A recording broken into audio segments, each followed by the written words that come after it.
What's going on, everybody? It's your boy, Nicey Chugga Benny. I'm here with my co-host, Greg King. What's good, everybody?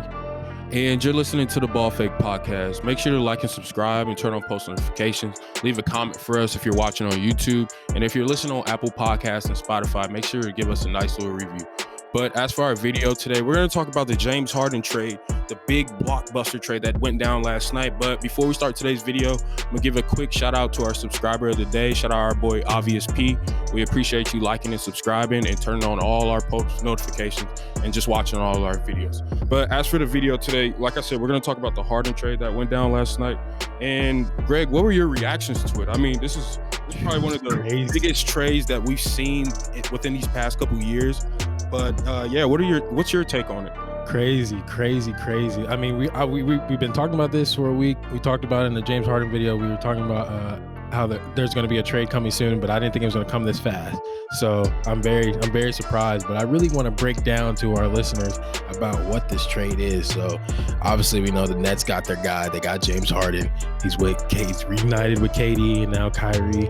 But and the Rockets, I don't know if they got their guy, but they got Victor and a lot of picks, a lot of first round picks. So let's start with the Nets. So that's where I'm going to start at. I'm like that they got Harden. They're in win now mode. We know because KD's age and, KD wants to win a ring. He got his guy Kyrie. And this starts in the offseason. I mean, they were working out together in the offseason, Kyrie, KD, and Harden. So, I mean, they already had that camaraderie already. I guess rumors were saying that they've already been talking about this move for a while, so they finally got it to happen. But my real one question is the egos. The egos, like right now, Kyrie hasn't been with the team for a week and a half. Now it's been a week and 2 days. His last game was January 5th that he played on. Correct. So it's been a week. It's been a week and 2 days. So I mean, will he ever return? He's I guess there's rumors that he's saying that he's furious with the Steve Nash hire. He didn't have a lot of input. There's other rumors that him and KD are very distant, which I don't know if that's true because I see that KD likes Kyrie. So I don't know. Like I said, it's just a rumor. But my biggest question is, how will these three ball dominant guys all come together and let the egos aside and just focus on trying to win a ring? If they can focus on trying to win a ring, then I think this move for the Nets is huge. But if something doesn't pan out where Kyrie's not, if it only takes one of them to mess it up, if one of them are not in it all the way, then this trade might look like a dumb move on them, especially because they gave away eight first round picks. So we'll see how it pans out. But Nicely, what's your first reaction for the Nets? I mean, I just think it's funny how these GMs, they don't really like to, just trade guys to. I don't know. It's just weird because it's like they just assume that all these star players will just mesh well right away. Exactly. And the fact that they already have two primary, ball handlers on their team. Well, Durant's not necessarily a ball handler. He's great off ball. He is great off the table. But I mean, you're bringing in a guy who has one of the highest usage rated in the entire history of the NBA. And with that even being said, there's going to be so much that you guys are going to have to deal with off court. I mean, they're already seeing that right now with Kyrie Irving, his allegations and everything. He's out due to, health and safety protocols and things of that nature. But I mean, yeah. And then on top of that, us just automatically assuming that, they got better offensively. But I mean, before this trade, they weren't too good defensively. And you end up giving up one of your best defensive players in Jared Allen, a great shot blocker. He's probably one of the best bigs in the NBA when it comes to switching onto other guards and everything like that. I'd put him up there with Rudy Gobert and Anthony Davis. But I mean, and on top of that, you give up, I don't know. I mean, draft picks, it seems like the value has gone down with draft picks. Yeah, like the draft picks is not as big as me. I wanted to hear your opinion. My opinion on it was just like the 2026 draft and the 2027 draft and maybe the 2025 first round picks. Those picks might matter depending on what happens in the Nets in the future in those years. But the most recent ones, 2021, 2022, those won't really matter because the Nets are going to be contending. If if all goes well with Kyrie and KD and Harden all, mesh well. So those picks won't really matter. We really won't know until the future. So I'm kind of up in the air about the picks. People are kind of going crazy about the picks, but we don't really know. It's a future thing. We can't really predict the future and how they will mesh well. So we're just going to have to wait and see for that. Yeah, but I mean, you kind of lose your leverage a little bit. Yeah. But I mean, on top of that, not only do you lose 8 first-round picks or whatever the picks were, you lose Jarrett Allen and Caris LeVert. LeVert, he's a very efficient guard, somebody who can get a bucket anytime he wants. He's not going to have to force it. He's not very ball dominant. You also lose your depth as well. And on top of that, before all of this even happened, you guys lost Spencer Dinwiddie to the entire rest of the season due to his torn ACL. So it's like, I just cannot see. I mean, I commented on a YouTube video last night. I forget what the video was. I think it was Stephen A. Smith reacting to the entire trade. And man, it's just funny because I'm looking at the comments and then like there's so many people that they just really showcase that they don't really pay attention to basketball in every aspect of it. Because if you really sit here and look at it, yes, you get better offensively. But defensively, man, I mean, like I said, you guys are already a question mark on that end of the basketball. So with that being said, you trading Jarrett Allen to Cleveland, I mean, it's just, I don't know, man. I don't know. It's just crazy. They're going to have to really bet on that. Everyone can, put their egos aside and just be able to play basketball. But on top of that, Steve Nash, he's a new coach. Also, Mike D'Antoni, he's new to the coaching staff as well. Those guys, they're still trying to implement a culture inside of Brooklyn's, locker room and everything. And with that being said, them playing 10, 11 games already, it's going to be hard kind of, throwing everything away that you already put together and trying to implement, James Harden, who's very ball dominant, while also, making plays for Kevin Durant and making sure that Kyrie Irving is happy. So that's kind of my take on the entire Nets thing. But I mean, as far as Houston, I kind of like what Houston did. I mean, they stay competitive. I mean, there was a lot of talks about them acquiring Ben Simmons. And I'm glad they didn't do that. Me personally, I feel like they should have taken Ben Simmons. I mean, grabbing 8 picks, that's fine and all. But I mean, Ben Simmons, he's a generational player, Yeah. But I mean, I think the reason why, well, this is kind of a speculation possibly, but with them having John Wall and then bringing in Ben Simmons, I mean, that's definitely not a good look. But I mean, the rest of those guys on the court that they have, Daniel House, there's still speculations with PJ Tucker and whether or not he still wants to be there or not. I'm not sure so much on that.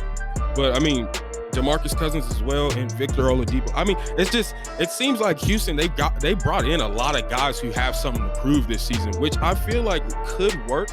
But I mean, I don't think they're necessarily I feel like they're kind of trying to mimic what Miami did because, Miami, they got a lot of, not a lot of draft picks, but they got decent draft picks to where they could, build their team in the draft while also acquiring guys like Jimmy Butler and, other free agents like Jay Crowder and stuff. Yeah, and maybe they don't even Houston doesn't use these picks. Maybe they use them for trades to get more assets. We don't know. But the one thing I want to talk about Victor is he's coming off a knee injury. Still, I think he can get back to that all-star status. But really, I'm hearing rumors again. Like he didn't want to be in Indiana, so he got his wish and he's out of Indiana. Now I'm hearing he wants to be in Miami. So is his heart really going to be in it? For Houston? He's only got 1 year left on his contract. So I mean, if he wants to part ways, by all means, he can part ways. If I'm Houston, I would possibly try to see if I could trade him somewhere. But I mean, that would be tough too because it's hard trading guys who have 1 year left on their contract. So I mean, I don't know, man. I don't think it would be too much of a loss if they just let Victor Oladipo walk. But, I mean, I would definitely love to get something for him, but at least they don't have much leverage in this situation. Yeah, I mean, at least Houston got back something. They could have got something better in the Philadelphia trade because I heard it was like Ben Simmons and a younger guy like Tyrese Maxey, which that would have been dangerous. But at least they got something back, at least an all-star caliber player. But we just have to see how Houston kind of pans out and works with how John Wall works with Victor Oladipo, which I think it can work.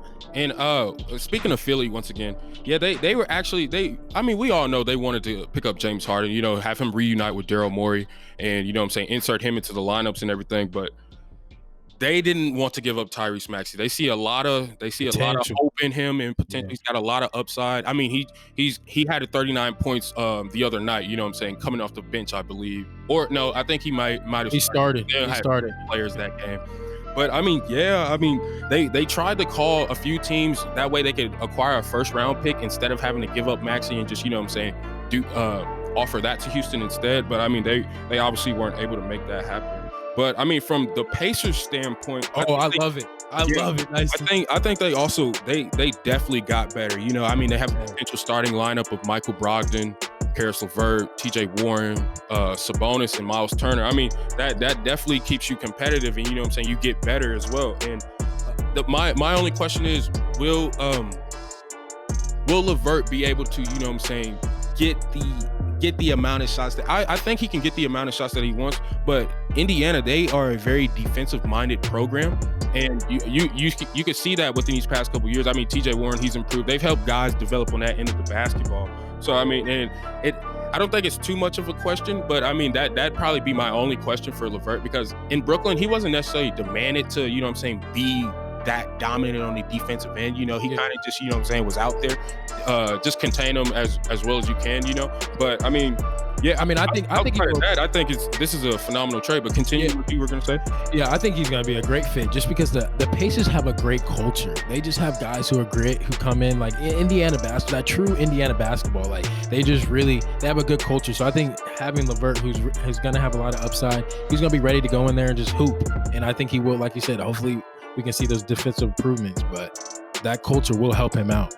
Right, and he won't get in the way of Brogdon's playmaking. He won't take away a ton of shots from TJ Warren, so I think it's a win-win for TJ Warren's hurt, but yeah. But my only question is, Houston, they were the first ones to acquire Caris LeVert. I don't know why they traded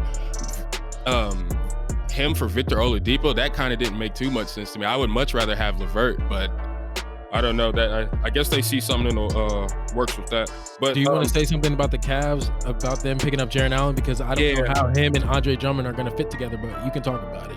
Yeah, I mean, they officially got a big three. You know, Colin Sexton, Darius Garland, now Jarrett Allen. You know, you got some more size at that center position, you know what I'm saying, adding a lot of defense to your team, which, you know, they aren't known for being one of the best defensive teams in the NBA. So they definitely improved from that aspect. But speaking of Andre Drummond, Andre Drummond is not going to be in Cleveland long term. Not going to be there long term. The only question is, who's going to want to pick up Andre Drummond? Because I believe the reason why they don't want to have to keep him is because money situation. Andre Drummond, he's not worth the money that he is trying to acquire. I don't even know how much he's trying to acquire, but I just know he's not. I know he's not worth it. You know what I mean? Bet he's asking for like 20 million or something like 20 million a year. Like, no, he's not that type of player. I mean, he you could almost make a case that Andre Drummond's playing in the wrong era. I mean, that back to the basket post game, it's dying in the NBA. You know, this is a shooters league. So I mean, yeah, they're trying. And then on top of that, Cleveland, they have a billion fucking centers, man. They have a billion bigs, bro. I think Jarrett Allen is the guy that they're going to definitely, you know what I'm saying, move forward with and kind of help build the team around him, Saxton, and Darius Garland. Like I said, they're forming a big three there. And they have a nice young core, man. I mean, Isaac Okoro as well. He also brings a lot of defense to the table. Porter. And I mean, yeah, Kevin Porter, he's questionable with, I mean, just his talents overall and just things that he does off court. But I think basically every party has won in this trade. Yeah, I think the Nets, they have big questions, but you know, if everything's able to work out the way that they expected, then they should, you know, definitely be in contention for a title. Yeah, do you think that the Nets can knock off the Lakers with the lineup they have right now? In my eyes, all I'm thinking about is who's gonna guard Anthony Davis. That's all I'm thinking about. Yeah, I'm thinking of that too, but I mean, not just Anthony. I'm not gonna lie. I know the Lakers just signed Kuzma to a 3-year deal, but oh my God, get Kuzma out of LA, man. I feel like just get him for something. We're not gonna get him for Derrick Rose, obviously, because we have Dennis Schroeder. But man, like I don't know, man. I don't know. I would like to see Kuzma gone though.